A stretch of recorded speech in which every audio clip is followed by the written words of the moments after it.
박기영 목사님의 저서 믿음으로 떠나는 여행, 이 책은 기독교 국내 성지 안내서입니다. 이 책에는 총 8곳이 소개되어 있습니다. 8곳을 잠시 열거하면 양하진, 우리 예국인 묘지이지요. 우리 선교사님들이 많이 묻혀 있는 양하진, 주기철 목사 순교 기념비가 있는 진해 웅천교회, 손양호 목사의 여수 예양원, 윤치호 전도사와 윤학자 여사의 목포 공생원, 문준경 전도사의 증도 중도리교회, 77인의 순교자 영광 염상교회, 이기쁨 목사의 제주도 방다랑 목사의 마라도 교회.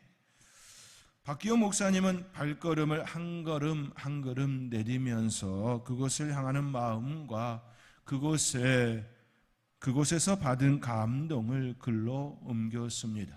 또 그곳에 사역하였던 우리 선교사님들과 우리 목사님 또 전도사님들의 그 발자취, 그들의 행적을 글로 옮겨 놓았습니다. 그가 안내하는 양아진을 잠시 여러분에게 소개해 드립니다. 소제목은 두려움 없는 사랑 아펜젤러입니다. 두려움 없는 사랑, 양아진에는 사랑을 위해서라면 죽음조차 두려워하지 않았던 주님의 사람들이 잠들어 있다. 그렇지요. 양아진에는 우리 선교사님들의 묘가 많이 있습니다. 이들을 바라보노라면 사랑이 비친 나를 발견하게 된다. 아무런 대가도 필요치 않았던 그들의 마음은 실로 순수 그 자체였던 것이다.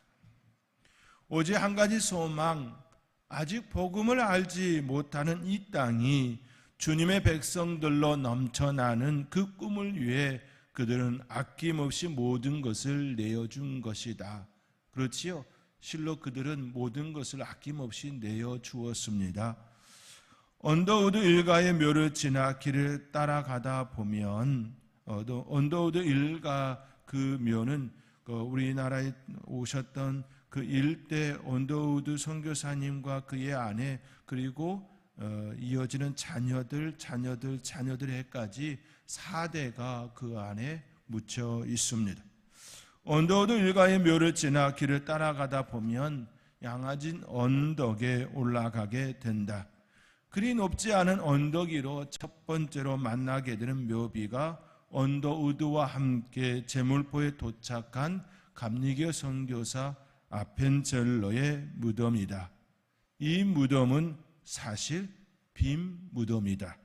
그 이유는 그가 군산 앞바다에서 순교했기에 시신을 찾을 수 없기 때문이다. 군산 앞바다에서 순교하였기 때문에 양아진에 있는 그 무덤은 빈 무덤입니다. 그러나 그분을 기억하고 또 그분의 그 삶을 우리가 기억해야 한다. 또 그 마음을 담아서 그곳에 무덤을 세웠습니다. 죽음을 각오하고 찾아온 조선 땅이지만 죽음을 맞서기는 쉽지 않은 법이다. 그렇지요? 우리의 삶이 그렇지 않습니까? 죽음을 각오하고 어느 곳에 가지만 막상 죽음이 우리 앞에 다가오면 그 죽음이 쉽지 않은 것, 우리의 삶으로 이미 우리는 잘 알고 있지요. 그러나 아펜젤러는 마지막 순간에도 이 땅의 사람을 위해 죽음조차 두려워하지 않았던 사랑의 사람이었다.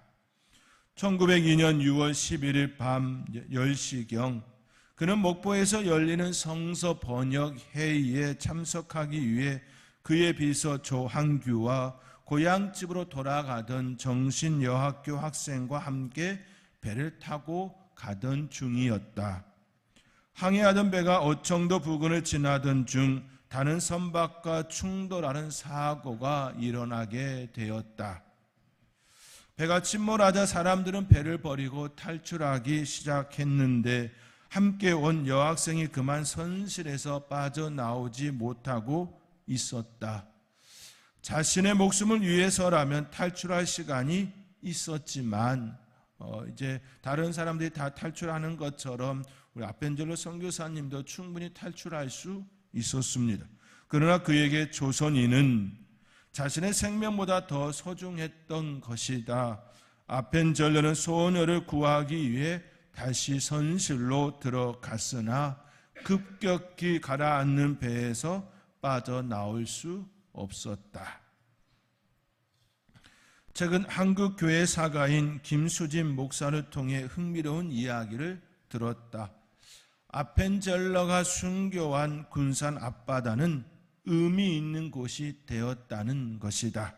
왜냐하면 군산은 한국에서 가장 복음화율이 높은 곳이 되었다. 가장 복음화율이 높은 곳 중에 하나이라는 것이지요. 이는 아펜젤러의 순교의 정신이 살아있기 때문이라 그는 그렇게 평했습니다. 의미 있는 말이다. 순교 정신이 살아있는 곳은 언제나 그리스도의 사랑으로 넘쳐나는 것은 당연하다. 그렇지 않겠습니까? 순교의 피가 흐르는 그곳에 하나님의 은혜가 넘치는 건 당연한 일이지요. 우리나라는 선교사님들의 그 순교의 피 위에 세워진 하나님의 역사가 깃든 곳입니다. 참 은혜이지요. 1885년 아펜젤러는 한국에 들어오기 직전 언더우드와 더불어 일본의 나가사키를 경유한 적이 있다. 그때 복음을 위해 기꺼이 죽음을 선택한 조선 천주교인들의 순교지를 방문하게 되었다. 언더우드와 아펜젤러 그들은 시마바라 반도에 가서 감격적인 영적 경험을 하게 되었다. 일본의 온천은 뜨거운 곳은 그 온도가 섭씨 80도에서 90도나 된다. 너무나 뜨거워 달걀을 온천물에 익혀주기도 한다. 계란을 온천물에 넣으면 익는다라는 것이지요. 조선 천주교인들은 일본의 노예로 끌려간 후 고난의 세월 중에 만난 예수 그리스도를 절대로 포기할 수 없었다. 그리고 예도 시대에 일어난 천주교인 대학살 때 운센 온천에 끌려가 물에 빠져 죽거나 창에 찔려 죽게 되었는데 마지막 순간에도 그들은 눈물로 기도하며 외쳤다. 그 외침의 소리는 이렇습니다. 조선 땅에도 예수의 복음이 전해지게 해 주십시오. 마지막 그 죽음의 그 자리에 그들의 외침이 이런 외침이었다라는 것입니다. 조선 땅에도 예수의 복음이 전해지게 해달라는 그런 간절한 외침, 간절한 기도였습니다. 이 이야기를 들은 언더우드와 아펜젤러는 가슴이 뜨거워지며 눈물을 흘리며 조선을 위해 목숨을 바칠 것을 결심했다. 아펜젤러는 살아생전 이 말을 자주 했다고 한다. 만일 하나님이 허락하신다면 나는 조선의 모든 지방을 방문하여 북쪽의 호랑이 사냥꾼으로부터 남쪽의 벼 농사꾼에 이르기까지 복음을 전하고 싶다. 그렇지요?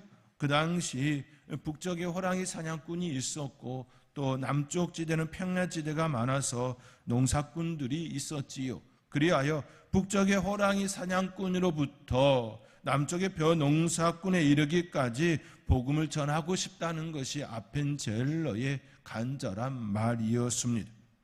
주님은 아펜젤러와 언더우드에게 영적인 큰 선물을 주시고 이를 통해 죽을 때까지 복음을 위한 두려움이 없는 사랑을 지키도록 하셨다. 그들이 조선 땅에 들어오기 전에 이미 일본 땅에서 그 땅에서 순교한 우리 조선 기독교인들, 천주교인들이 있었음을 본 것이지요. 그 순교의 피, 그들의 외침이 그들의 가슴 속에 와닿았고 그들은 이 땅에서 그렇게 사역을 하다 순교하게 됩니다.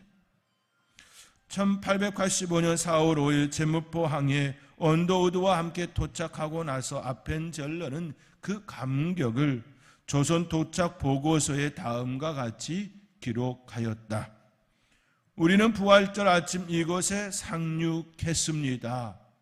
사망의 권세를 이기시고 부활하신 주님이시여, 어서 속히 이 백성을 얽어매고 있는 흑암의 사슬을 끊으시사 하나님의 자녀로서의 강명과 자유를 누리게 하옵소서. 그들이 조선 땅에 도착하고 처음으로 고백한 그 고백입니다. 그들이 도착한 그 날은 부활절 아침이었고 사망의 권세를 이기시고 부활하신 그 주님께 어서 속히 이 백성을 얽어매고 있는 흑암의 사실을 끊어달라, 이처럼 간구하였습니다. 사랑하는 성도 여러분, 우리나라는 선교사님들의 헌신과 희생 그리고 순교 위에 세워 지금에 이르게 되었습니다. 피 흘림이 없음즉 제사함이 없다고 하신 것처럼 우리나라는 선교사들의 순교의 피가 흐르고 있습니다. 그들의 피가 우리의 죄를 사하는 것은 아니지만 우리의 신앙의 뿌리가 되었음을 부정할 수가 없습니다. 우리는 그 선교사님들의 그 순교와 그 희생과 그 헌신 위에 지금에 이르게 되었습니다. 우리는 하나님의 은혜를 입은, 우리보다 앞서 믿었던 그들의 그 복음, 그들이 전한 그 복음의 빚을 진 이들입니다. 그 사랑이 우리를 단단하게 세웁니다. 그 사랑이 우리를 강건케 합니다. 우리는 그 믿음의 그 빚진 그 아름다운 터 위에 우리의 신앙을 세웠습니다. 그 신앙을 따라 늘 하나님의 은혜를 따라 살아가는 저와 여러분이 되어질 수 있기를 주님의 이름으로 권면드립니다. 아펜젤러 선교사님의 숭고한 죽음 앞에 우리는 이루 말할 수 없는 감격이 있습니다. 또 고마움과 감사가 있습니다. 특히나 우리는 세월호 사건이 있은 지 10년이 넘는 해이지요. 2014년 4월 16일 인천에서 제주로 가는 여객선 세월호가 진도군 감매도 부근에서 침몰하면서 승객 299명이 사망하고 영구 실종된 5명이 다시는 생각하고 싶지 않은 끔찍한 우리에게 슬픔을 가져다준 사고입니다. 그때 선장과 승무원들은 제대로 된 조치도 없이 본인들 먼저 살겠다고 그 선박을 떠났습니다. 아펜젤러 선교사님과는 너무나도 다른 선택이었습니다. 조선 사람도 아닌 외국 사람이 조선 사람을 위해 끝까지 여학생을 살리기 위해 자신을 아끼지 않았던, 조선 사람을 조선 사람보다 더 사랑한 아펜젤러의 그 모습은 우리에게 매우 큰 감격을 줍니다. 예수님께서도 제자들에게, 무리들에게 말씀과 비유로 가르치셨습니다. 한 알이 미리 땅에 떨어져 죽지 않으면 한 알 그대로 있고 죽으면 많은 열매를 맺는다 말씀하셨습니다. 예수님께서도 희생과 헌신 그리고 자신을 드리는 삶을 사셨습니다. 천한 자리로 임하시고 목수의 아들로 살면서 인간의 약하고 약한 모습으로 사셨습니다. 배고픔도 가지시고 아픔도 겪으시고 인간의 생사하복을 친히 경험하셨습니다.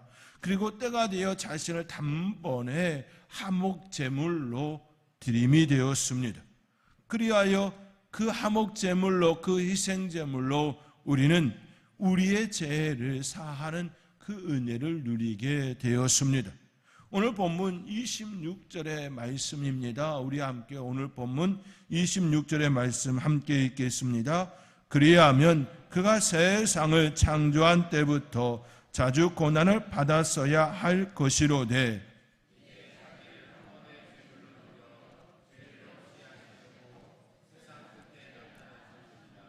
아멘. 이제 자기를 단번에 제물로 드려 죄를 없이 하시려고 우리에게 나타나셨다 말씀합니다. 예수님께서는 단번에 자기를 드리는 화목제물, 희생제물이 되셨습니다. 구약의 제사 중에 매년 7월 10일에 드리는 대속제제가 있습니다. 이 날은 이스라엘의 모든 죄가 완전히 사해지는 날입니다. 모든 이스라엘 백성들이 그곳에 모여 하나님께 대속제제를 드립니다. 그만큼 중요성과 의미가 있는 큰 날입니다.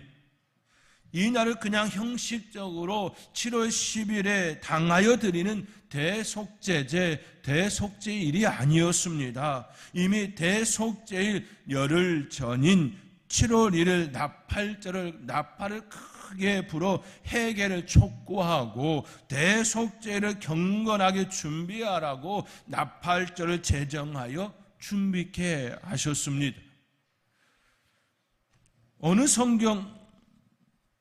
어느 곳에서도 하나의 절기를 경건하게 준비하기 위하여 준비성으로 제정된 절기는 나팔절 외에는 없습니다.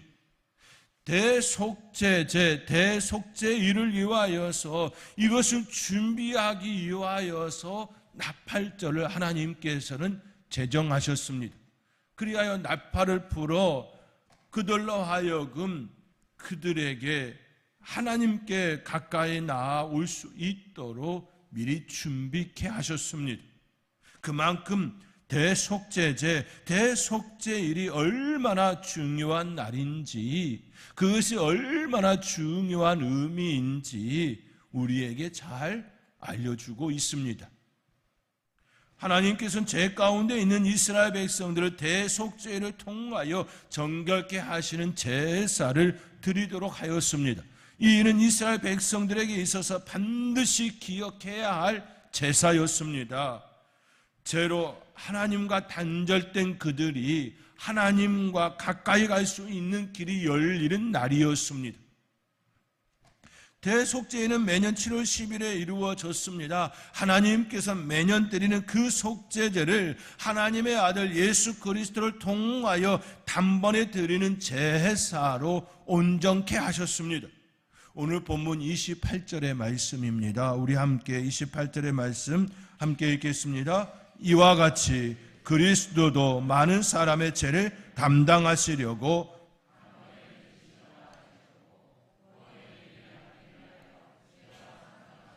자기를 바라는 자들에게 두 번째 나타나시리라. 아멘. 예수 그리스도도 많은 사람의 죄를 담당하시려고 단번에 들이신 바 되었습니다.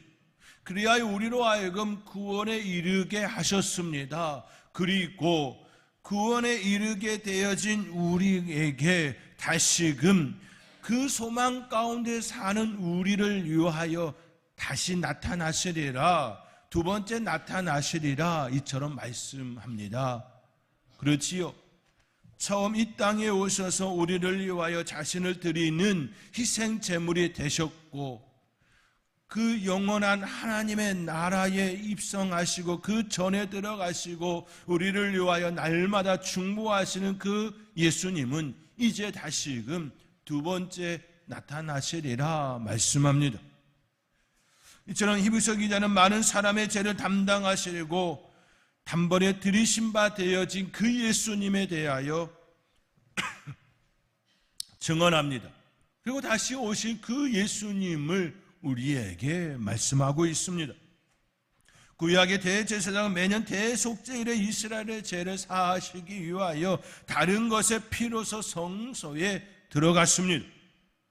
그러나 하나님의 아들 예수 그리스도는 다른 것의 피로서 성소에 들어간 것이 아니라 자기의 몸을, 자기의 불을 단번에 들이시고 인간이 만든 그 성소에, 그 성막에 들어가지 아니하시고 하늘의 성소에 바로 들어가셨습니다. 그리고 그곳에서 우리를 위하여 날마다 중보하시고 때가 되어지면 다시 나타나실 것입니다. 그러므로 우리는 다시 오실 그 주님을 대망하며 살아가는 인생이 되어야 합니다.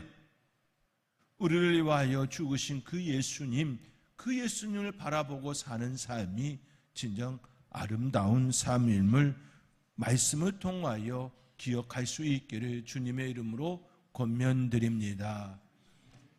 예수님의 십자가의 죽음이 있은 이후에는 더 이상 다른 것을 피를 흘리지 않아도 구원의 길이 열리게 되었습니다.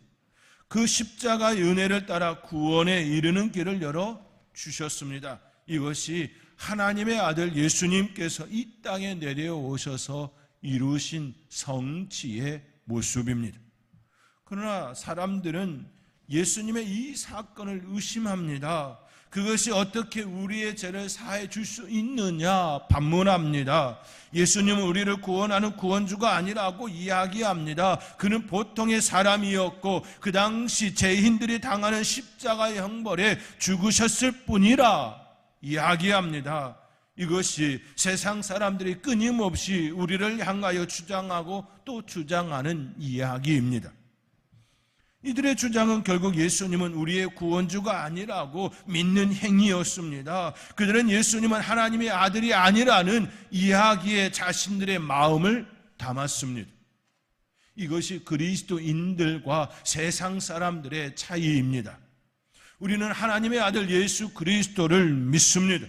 우리를 위하여 십자가에 죽으시고 부활하신 그 주님을 믿습니다. 우리를 위하여 죽으신 그 예수님은 하나님의 전에 오르셨고 우리를 위하여 날마다 중보하시는 중보자이심을 우리는 믿습니다. 그리고 그분은 다시 우리를 위하여 이 땅에 오십니다. 그러나 그때는 심판주로 오십니다.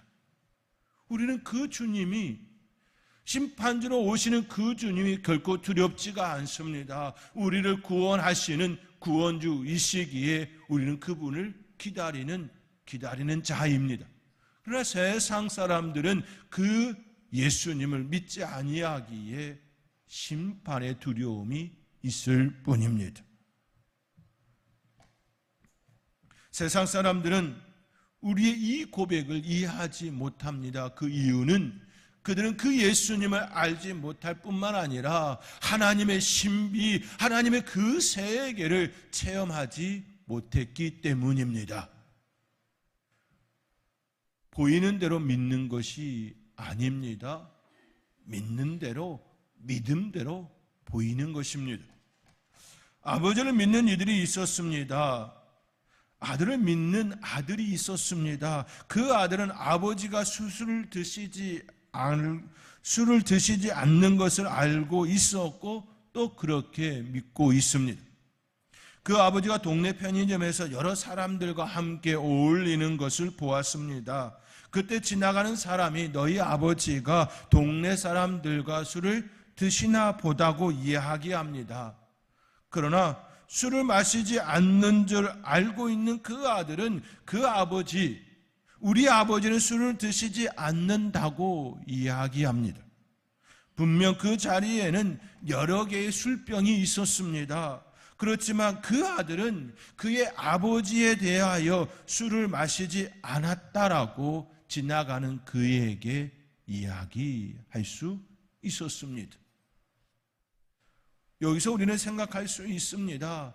여러 사람들과 함께 있지만 또 여러 사람들이 술을 마시고 있지만 그의 아버지는 술을 드시지 않고 다른 것을 마시는 것으로 볼 수 있어야 합니다. 이 차이는 매우 크지요. 누군가가 호텔에서 나왔습니다. 아내가 아닌 다른 여인과 호텔에서 나왔습니다. 그 장면을 보고 불륜이라고 말할 수 있고 또 그렇지 않다고 말할 수도 있습니다. 평상시에 그 사람을 어떻게 알고 있느냐에 따라 평상시 그 사람이 행한 그 모습을 알고 있는 그 사람의 믿음에 따라 보이는 것이 다르게 나타납니다. 호텔에 있는 커피숍에서 사람들을 만나고 나오는 경우도 있을 수 있고 또 불륜을 범하고 나오는 경우일 수도 있습니다. 다만 확실한 사실은 우리가 보는 것으로 확신할 수 없다라는 사실입니다. 사랑하는 성도 여러분, 그러므로 우리는 하나님 안에서 세상을 보는 눈을 가져야 합니다. 그 눈은 바로 예수 그리스도를 통하여 가진 믿음의 눈이어야 합니다. 예수 그리스도의 눈으로 세상을 보면 그 세상 속에 몸부림치고 발버둥하고 있는 그 불쌍한 영혼들이 눈에 들어옵니다. 영원한 것이 아닌 그것을 위하여 목숨 버리고 목숨까지 그렇게 악착같이 살아내는 그 불쌍한 모습들이 보이기 시작합니다. 영원한 것이 아닌 것을 위하여 살아가고 있는 그들을 보며 오히려 불쌍한 마음이 생기게 됩니다. 긍휼의 마음이 일어나게 됩니다. 영원한 것이 여기 있는데 영원한 것이 아닌 다른 것으로 인하여 그들의 시간을, 그들의 몸을, 그들의 마음을 빼앗기는 그 모습을 보며 불쌍히 여기는, 긍휼히 여기는 그 마음이 일어나게 됩니다. 그리고 그들을 향하여 긍휼의 손을 뻗을 수 있게 됩니다. 이것이 어떤 눈을 가졌느냐의 차이인 것이지요. 예수 그리스도 안에서 믿음의 눈을 가지면 세상을 향하여 불쌍히 여기는 마음이 일어납니다. 그러나 그 눈을 가지고 있지 않은 세상 사람들은 다른 모습에 살고 있는 것이지요. 그것이 행복이라 이야기하고 그것이 기쁨이라 이야기하며 이것이 좋다라고 그들은 외치고 있는 모습이 됩니다. 사랑하는 성도 여러분, 예수 그리스도 안에서 참된 소망을 가진 우리, 그 예수 그리스도의 그 눈으로 세상을 바라보며 하나님의 은혜를 따라 긍휼을 베풀며 살아가는 참된 그리스도인이 될 수 있기를 주님의 이름으로 축원드립니다.